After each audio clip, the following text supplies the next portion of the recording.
Magandang tanghali po sa inyong lahat. Ayan, shout out sa aking mga followers.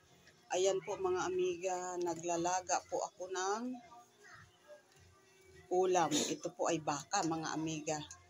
Ayan, tinutuo nga ang aking anak na diop ko ngayon, sabi niya, pag ulamin daw niya ako ng masarap.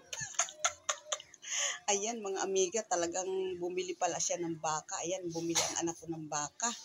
Kasi baka daw i-vlog ko raw siya na pag diop ko, hindi raw ako niya pinag-uulam ng masarap mga amiga. Ayan.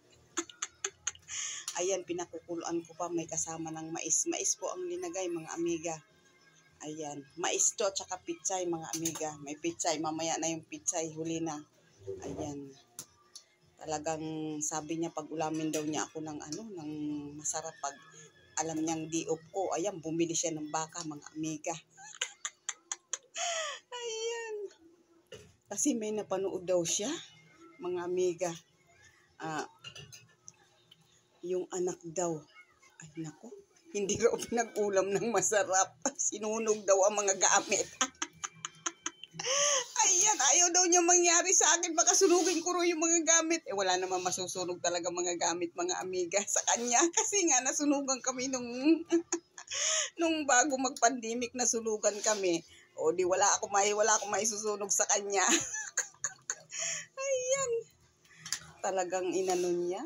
Ayan. Salamat. Nag-ulam ako ng baka. Pinag-ulam ako ng baka ng aking anak. Sabi, malutuin mo yan.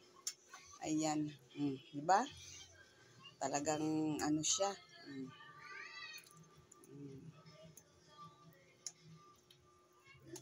Akala ko nga nagbibiro lang kanina. Hindi pala, talagang baka pala ito mga amiga. Tingnan mo naman. Ayan. Hindi pa naman siya malambot-lambot na. Ayan.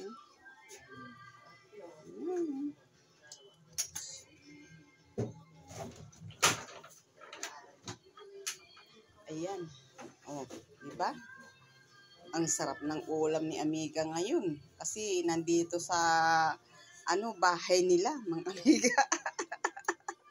Wow. Sabi ng anak ko bago umalis, Ma, ayan, pag-ulamin kita ng masarap. Ay, kaya ako naman ngayon ang magluluto nito. Ayan. Siya nga nagsalang nito kanina kasi naglaba po ako, mga amiga. Ayan, natapos na rin ako sa paglalaba. Ayan po, maraming salamat po sa inyong lahat. Salamat po. Ito pong ulam namin ngayon, tanghalian. Ayan. Linagang baka.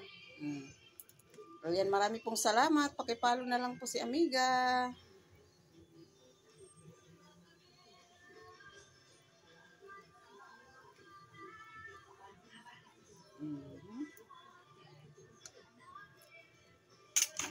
Ayan.